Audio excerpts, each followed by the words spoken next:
Hey guys, so welcome back to another video. Now, put a finger down if you've ever been in a situation where you're vibing with this girl and somehow you just screwed it all up.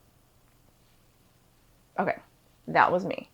Hi, my name's Lisa, and I make YouTube videos about LGBT dating and my dating journey. And today we're going to cover on the topic of what you should do or what you can do in a situation where you and this girl didn't work out. So I was on Hinge and I matched with this girl. She was super cute. I could tell from her profile that she was very charismatic. She was a yoga teacher and a yoga instructor. I think there's credit to give when you're, a student and you're learning yoga, but there's definitely more credibility and more of an accomplishment when you know the subject to an extent where you can actually teach somebody. So I thought that was really cool of her. We matched and we had some bit of back and forth, and I thought, we got some good vibes, maybe thinking that there would be a potential date out of this. And then there was a period of silence, about 1 or 2 days. I usually try to reel the conversation back in if there's been a long period of lull to try and get somebody to talk again. And I use one of these lines. I use a texting guide, actually, super nerdy. But there was a line that I was looking at using because I haven't used it before. I wanted to try it out.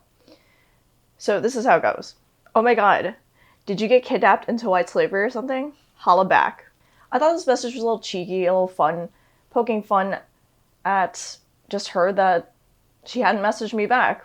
Well, it really did work. She definitely did text me back. And her response was not what I expected. I was very confused. She texted me back something on the lines of, "That was very distasteful. I'm ending this conversation right now."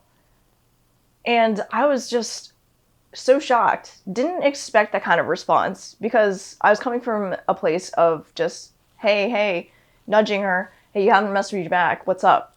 And I knew it would be a bad idea to try and explain myself because I feel like I would just be digging myself a deeper hole. Like, try to explain and tell her, oh, no. That was a joke. Decided to choose my own fights. This one was not one worthy of fighting for. So I just responded back to her like, okay, fair. Trying to brush it off and make it not big of a deal. It didn't bother me. Like, looking back at that response or the comment, I was very confused.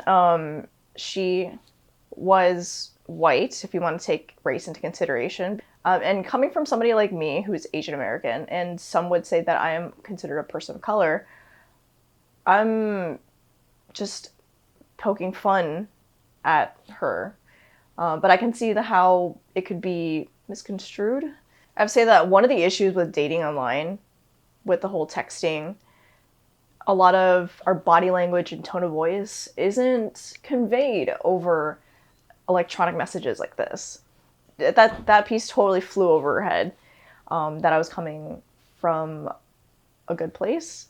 Anyways, besides the banter about that joke, my takeaway was not to use that line again. It totally backfired. But also a message for everybody who's watching this video.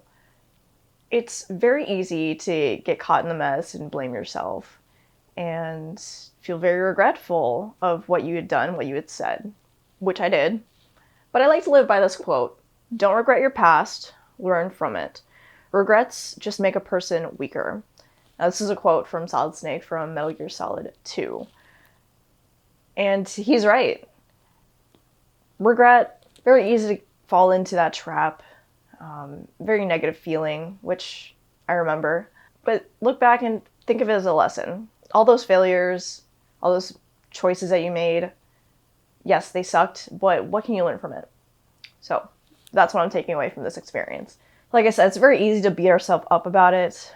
In my head, I was thinking, man, that was so stupid. Why did I say that? I shouldn't have said that. But hindsight, looking back, it's 2020. But at the moment, or at least me, I didn't think that kind of reaction would have happened. We're very easy, quick to blame ourselves for things that aren't really in our control. I knew myself that I was coming from a joking, teasing intention, tone of voice. And really trying to flip the script on this situation, I think of it as, or her personality just didn't jive well with me.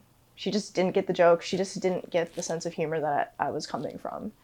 And that way you're taking her off that pedestal, and instead of attacking yourself so much, just think of it as a big picture. Like, it just didn't work out. She wasn't the one for me. Keep in mind, like, chemistry is really important.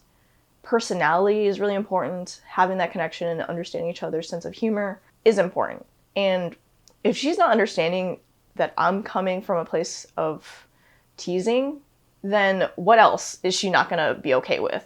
I want to remind you guys that while we are chasing to be with the one, the girlfriend, the person for our life, you gotta keep in mind that it's a two-way street.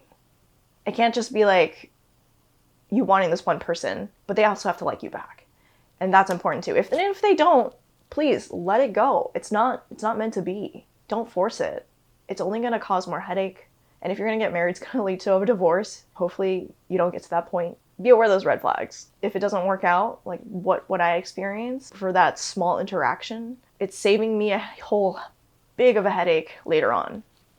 Think of it that way. And one more takeaway point that helped me get through attacking myself and regretting everything that just happened from me absolutely killing it and destroying that interaction with that one girl because of that one line. Think of it coming from an abundance mindset instead of a scarcity mindset. We like to put a particular person that we're interested in on a pedestal. We like to fantasize what our future would be like with this person that we barely even know. I know, there's some lesbians out there. I know you.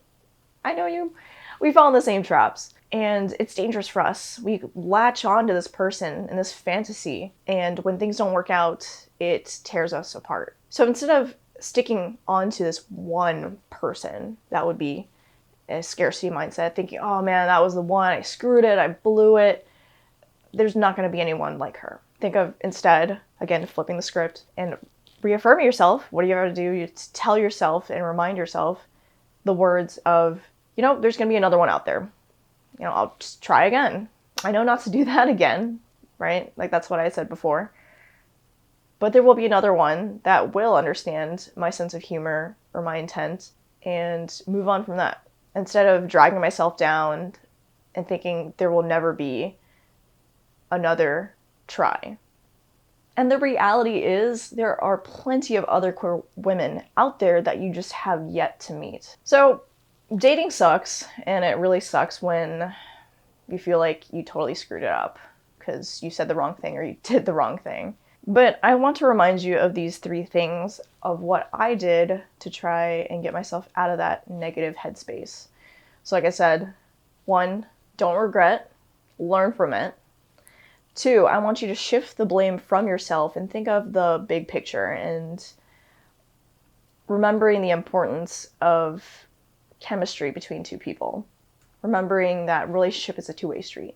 And in my case, our personalities and sense of humor didn't align. And number 3, coming from an abundance mindset. Thinking that, there will be more girls, more people to meet that you have yet to go on dates with, and that you might have that connection and actually have an enjoyable time together and get each other's jokes. I hope you guys found this video helpful. The interaction was interesting. I'll learn from it.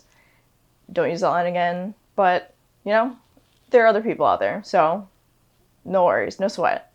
If you found value in this video, please go ahead and smash the like button down below. If you like more content like this, where I talk about my dating life and LGBT dating topics, etc., please go ahead and hit the subscribe button so you don't miss out on another video like it. Since you've reached the end of this video, thank you so much for watching, and I will catch you in the next one.